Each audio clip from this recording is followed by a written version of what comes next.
Olá, é uma alegria muito grande estar aqui hoje falando com vocês na Conferência Municipal da Pessoa Idosa da cidade de São Paulo. É um momento muito importante para todos nós, não só para nós idosos, mas para toda a sociedade brasileira. Querendo ou não, São Paulo é a maior cidade do Hemisfério Sul. Então, cabe a nós, sim, pensarmos em políticas públicas que possam efetivar os direitos das pessoas idosas de nossa cidade, de nosso país, de nosso continente e do mundo inteiro. Hoje eu vou conversar com vocês acerca do eixo 2, que é o fortalecimento de políticas para a proteção à vida, à saúde e para o acesso ao cuidado integral da pessoa idosa em São Paulo. Antes de entrar nas questões mais específicas que eu quero tratar com vocês, eu quero passar algumas questões conceituais que são fundamentais para a gente pensar nas questões relativas ao processo de envelhecimento, globalmente falando, não só aqui na nossa cidade. Então, a primeira coisa que a gente tem que pensar é que é inegável, né, o envelhecimento da população brasileira, e nós sabemos que em 2050 nós teremos um contingente maior do que 50 milhões de pessoas idosas vivendo em nosso país. Isso significa que vai ter um número muito maior de pessoas, entre aspas, que estão pensando em conceitos econômicos na dependência do que na manutenção dessas pessoas. Isso muda toda a estrutura etária e demográfica do nosso país, exigindo um outro olhar para a nossa estrutura de cuidados. Um outro conceito que eu quero trazer para vocês é longevidade.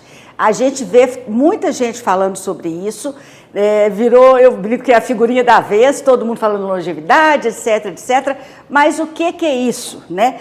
Então, longevidade refere-se ao aumento da expectativa de vida e ao prolongamento da duração média de vida de uma população, ou seja, vamos viver mais. Agora, o nosso grande objetivo não é só viver mais, é viver mais com saúde, dignidade, independência e autonomia.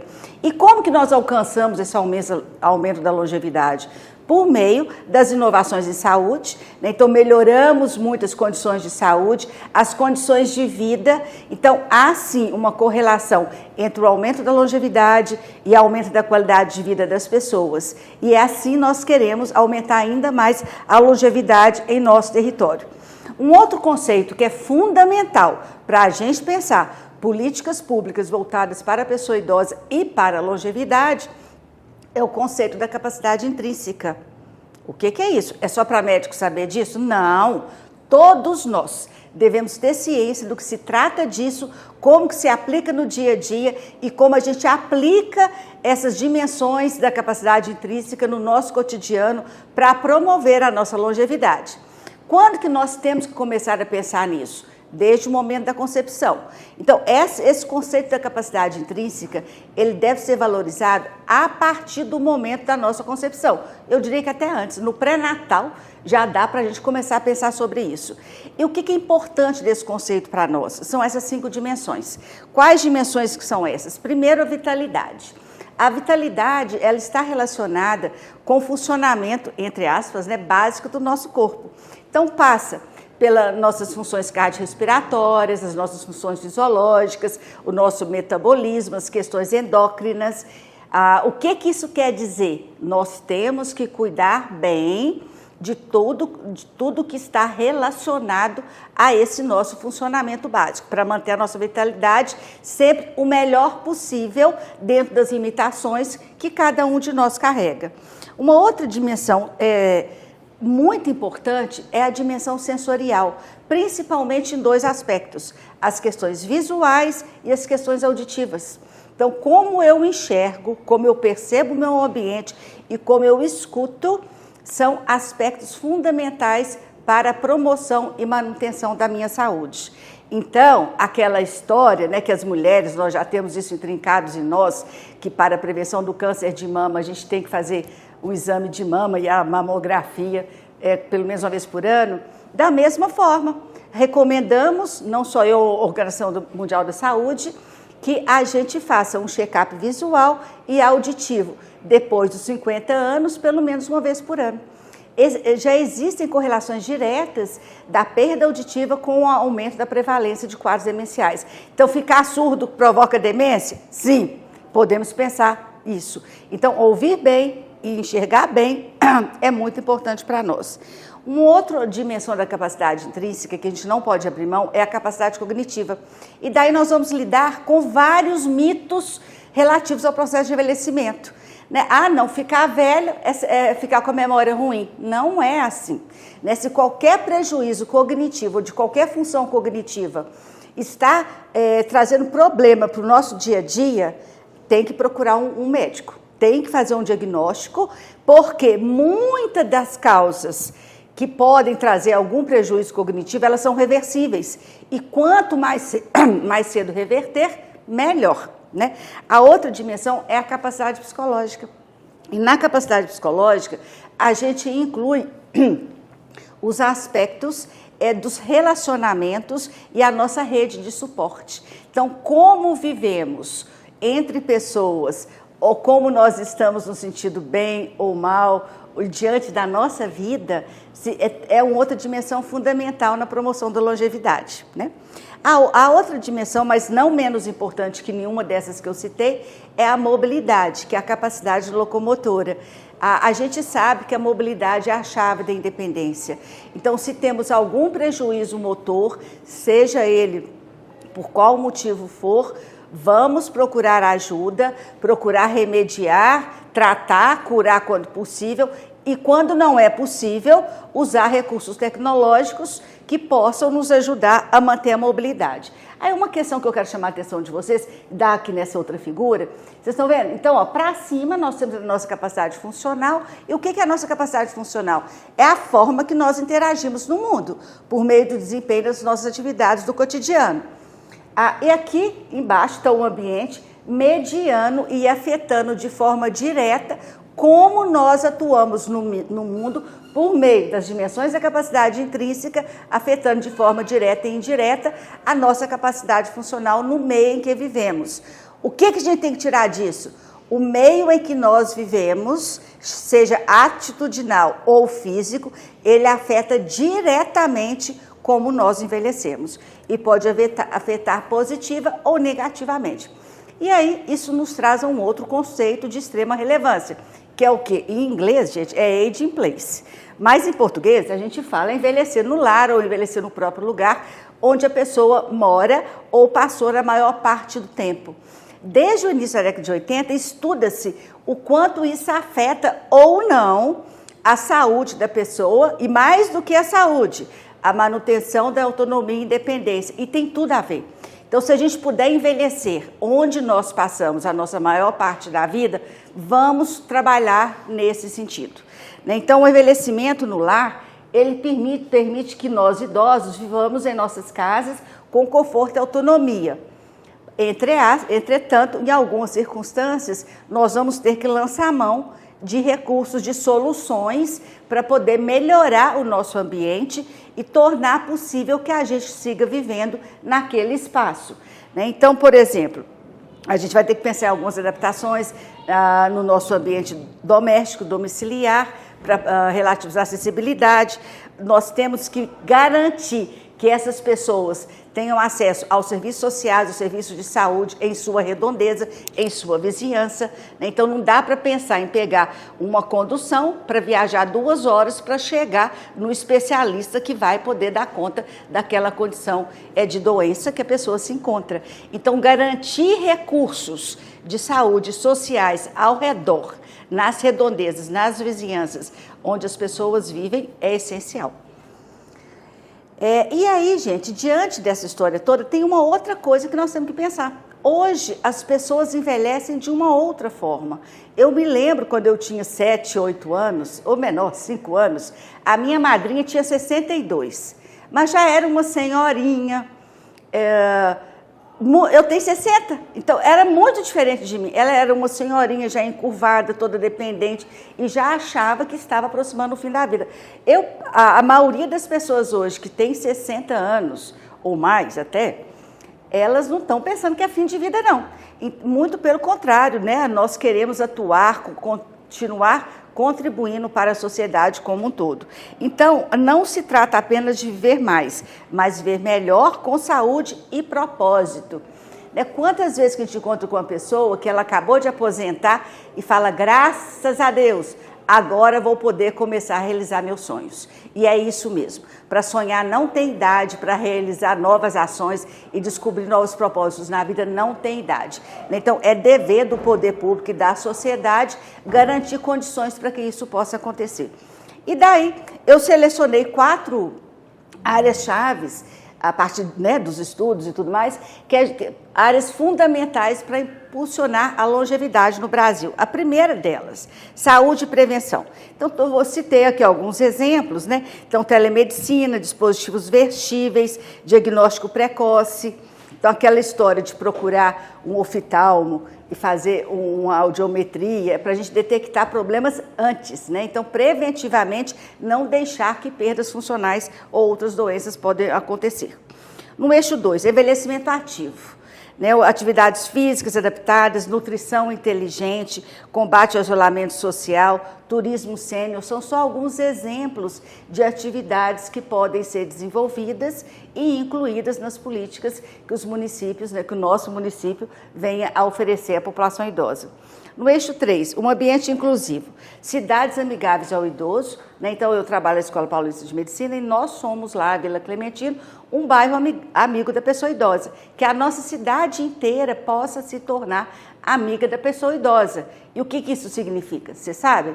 Então, vale a pena pesquisar. O eixo 4, segurança financeira. Esse é um dos aspectos que mais me preocupa a vida inteira. Como que nós vamos garantir qualidade de vida sem segurança financeira e com a renda mínima que a gente sabe que a maioria dos cidadãos brasileiros, quando se aposenta, vão receber. Como, então, garantir segurança financeira para a população idosa? Criar oportunidades de trabalho. Eu escuto de um lado assim, eu aposentei, eu não quero trabalhar mais, já fiz tudo que eu devia. Outros, muito pelo contrário, eu aposentei, mas agora que eu vou fazer o que eu gosto, eu quero trabalhar. Ou seja, que criemos oportunidades para as pessoas fazerem o que elas querem, não somente o que necessitam, né? E aí existem várias oportunidades e investimentos, tanto para o poder público quanto para o poder privado.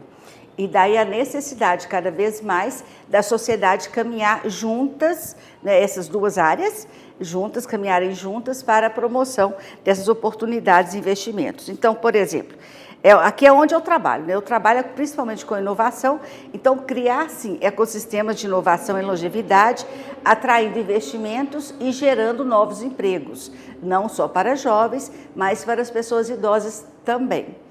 Parceria públicos-privados, já citei, o fomento da pesquisa e desenvolvimento de soluções específicas para o nosso contexto. Nós somos muito particulares, nós que eu falo é nós brasileiros e nós aqui da cidade de São Paulo. Então, que a gente possa criar condições de desenvolver soluções específicas para nossas necessidades. Avançando com os conceitos que eu quero apresentar a vocês, o próximo conceito é o conceito de tecnologia assistiva. O que é tecnologia assistiva? Eu trago uma definição oficial, que é que o governo brasileiro usa e todas as políticas brasileiras são adotadas usando essa terminologia. Eu tive o prazer de fazer parte desse comitê que escreveu essa definição, embora eu não concorde muito com ela não, mas é oficial nossa. O que é, então?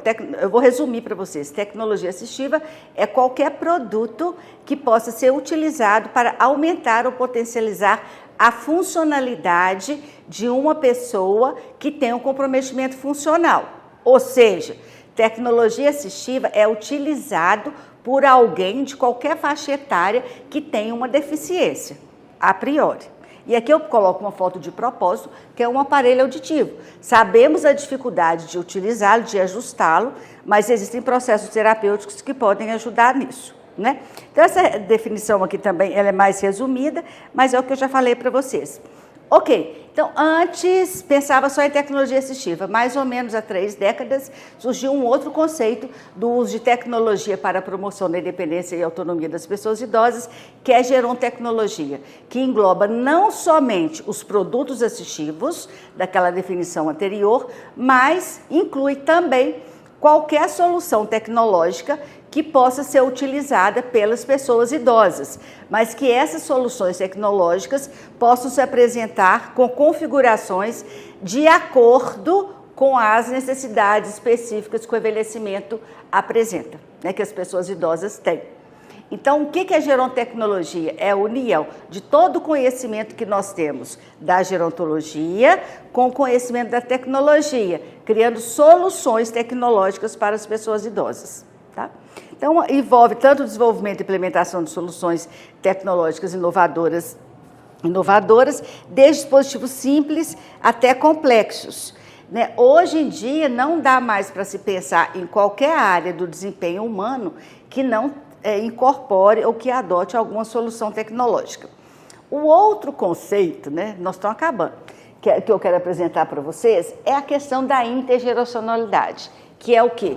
É a chave, né? É a chave para a promoção de uma sociedade equalitária, sensível e inclusiva para as pessoas idosas. Né? Os outros países que já promoveram ações nesse sentido estão todo mundo muito mais felizes, não só os jovens, mas as pessoas idosas também. Então, o que é isso? É a cooperação entre gerações. Né? Então, a gente, por exemplo, tem os co-houses, tem atividades que possam ser desempenhadas juntas. Né?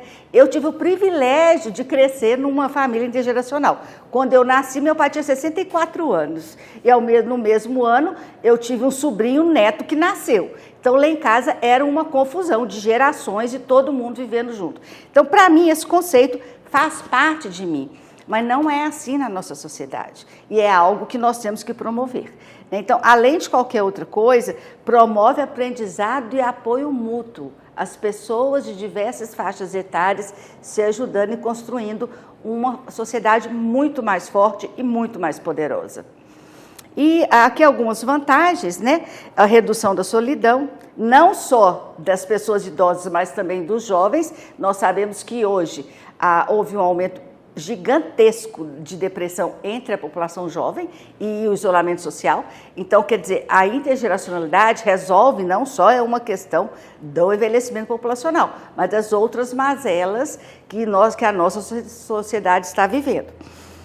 A saúde integral, então, sim, promove o bem-estar físico, mental e emocional, estímulo cognitivo, né? Então, desafios cognitivos que tanto de um lado quanto de outro se coloca, e empatia, né? O desenvolvimento de responsabilidade social entre a população mais jovem. Daqui eu acho que eu já falei um pouco disso para vocês. Então, o que nós deveremos trabalhar é no sentido de que as políticas possam realmente promover a intergeracionalidade. E quais são os impactos na autonomia e independência da pessoa idosa da intergeracionalidade? Primeiro, suporte emocional, combate solidão e promove a saúde mental, aprendizado e inovação, introdução a novas tecnologias, a participação ativa, estimula o senso de propósito comunitário, redução do ageísmo e dadismo, né? Valoriza contribuições dos idosos à sociedade. Pois bem, tendo já um panorama desses conceitos, que eu quero que seja a base do pensamento de todos nós nas discussões que nós estamos fazendo aqui na conferência, vamos pensar mais especificamente em São Paulo. Então, qual que é o cenário do envelhecimento em São Paulo? Nós abrigamos em torno de 2 milhões de pessoas com 60 anos ou mais, e representa um aumento de 51% entre 2010 e 2022. É um aumento muito acelerado, né? Há predomínio feminino, então tem mais mulher idosa do que homem idoso, na proporção de 3:1. A diversidade cultural e de trajetórias é marcante. Querendo ou não, nós temos pessoas praticamente de todos os lugares do mundo e de todos os estados brasileiros convivendo aqui em nossa metrópole. Quais são os principais desafios e oportunidades que nós temos aqui? Desafios: acesso efetivo à proteção à saúde, doenças crônicas prevalentes. Então, a gente tem vários estudos aqui que deixam isso muito claro, quais que são as doenças crônicas mais prevalentes, a violência doméstica e discriminação. Quais são as oportunidades? O avanço tecnológico. São Paulo é reconhecidamente a cidade como um polo de inovação. Então, vamos usar das soluções tecnológicas aqui postas para a promoção e proteção dos direitos das pessoas idosas. A valorização intergeracional E a participação cidadã ativa, sempre, né? Então, essas são as oportunidades que nos colocam. Aí vamos refletir rapidamente sobre os avanços e limitações das políticas públicas na promoção dos direitos. Eu falo sempre, promoção e efetivação dos direitos das pessoas idosas. Então, os avanços. Nós temos a Constituição Federal, o Estatuto do Idoso, aí junto nós podemos pensar na Lei Brasileira da Inclusão, que tem tudo a ver conosco também. Temos os programas como São Paulo Amigos do Idoso, a atuação do Conselho Municipal da Pessoa Idosa, também por meio dos fóruns regionais. Então, a gente vê uma atuação muito ativa. Quais são as principais limitações? Barreiras de acesso e burocracia. E uma das barreiras de acesso que a gente percebe é principalmente a barreira digital, traduzida pela não inclusão digital das pessoas idosas. No texto que vocês têm em mãos, lá eu discorro um pouco mais sobre isso, O subfinanciamento e fragmentação dos programas. Então, fala-se, que não tem dinheiro suficiente para implementar todos os programas da forma que deveriam ser realizados. E falta de capacitação das equipes. Infelizmente, as equipes ainda precisam ser bem aprimoradas. Quais são as necessidades mais prementes? Atualização das regulamentações, e quando eu falo aqui de atualização das regulamentações, estou pensando, por exemplo, nas regulamentações acerca do funcionamento das instituições de longa permanência para pessoas idosas e outras modalidades de abrigamento. Então, por exemplo, co-house intergeracional, não tem uma regulamentação que, entre aspas, regulamenta isso. Então, tem alguns empreendimentos que não estão podendo ser operacionalizados por falta de regulamentação, e entre outros. Então, a atenção à saúde mental ainda ela é insuficiente e combate às violências invisíveis, Vou falar, desculpa aí. E qual que é, então, o papel da tecnologia nessa história toda? Primeira coisa, pode ampliar acesso a serviços essenciais, Então, conecta idosos a direitos e oportunidades. Mas, para isso, nós temos que ter programas de inclusão digital da pessoa idosa que realmente funcione com metodologias adequadas às questões relacionadas à funcionalidade do processo de envelhecimento. Ou seja, não é a mesma forma incluir uma pessoa adulta, incluir digitalmente e incluir uma pessoa idosa. Tem estratégias específicas que a gente fala de andragogia. Monitoramento remoto de saúde é uma outra alternativa que os países estão adotando. E esse monitoramento remoto significa o quê? Que nós vamos ter formas, por meio do uso da tecnologia, que pode ser tanto no ambiente quanto a pessoa usando. Eu, pessoalmente, prefiro no ambiente, que não depende da pessoa idosa colocar alguma coisa, uma pulseira, um colar, etc., que possam monitorar o cotidiano das pessoas. Isso é muito caro, Maria? É o grande mito que se tem relativo à tecnologia. Não, se você for comparar a economia que isso vai gerar a médio e longo prazo, é barato. Mas a gente tem que começar a realmente pensar nisso como política pública. Outra coisa da tecnologia fundamental, e infelizmente a gente precisou da pandemia para ver que isso funciona, que é o combate ao isolamento social e a promoção da intergeracionalidade. E, sem dúvida nenhuma, o uso da tecnologia potencializa a gestão pública em todos os aspectos, tanto quanto ao uso dos serviços disponíveis, quanto à avaliação da qualidade desses serviços, o acesso a esses serviços, etc. Então, aqui eu vou citar para vocês algumas recomendações estruturantes para nós, para a nossa cidade. Primeira coisa, primeiro passo, alfabetização digital, expansão de programas inclusivos para todas as idades. E eu sou meia contra, tá, gente, a programas que sejam específicos só para um grupo etário ou só para um grupo vulnerável.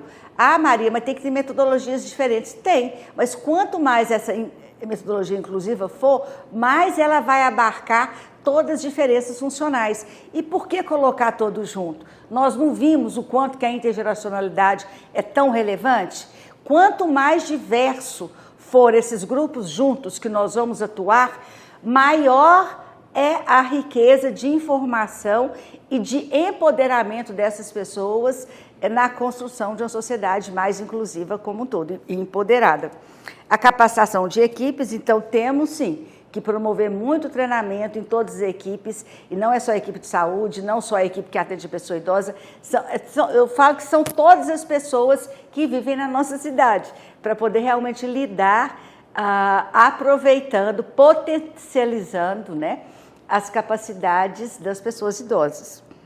Outra coisa que precisa muito é a gente implementar mais ações de tecnologia assistiva, né, e que as pessoas idosas possam ter acesso aos produtos assistivos que elas necessitam de uma forma mais efetiva, não somente pelos centros de dispensação de órteses e próteses, que a gente sabe que tem um rol super limitado e que não abarca todos os produtos assistivos que as pessoas idosas podem precisar. A participação ativa, que é o grande motivo que a gente está fazendo essa conferência, né, é o estímulo à voz dos idosos nas decisões sobre políticas públicas.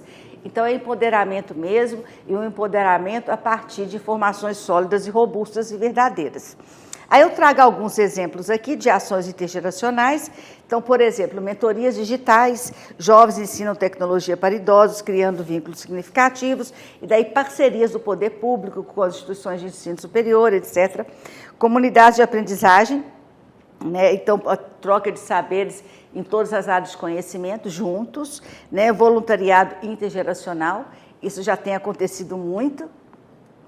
Né? E para concluir, né, penso que a nossa conferência é um compromisso coletivo, onde nós vamos firmar diretrizes que possam contribuir para a promoção e defesa dos direitos das pessoas idosas. Né? Então, a nossa sexta conferência como um fórum de pactuação.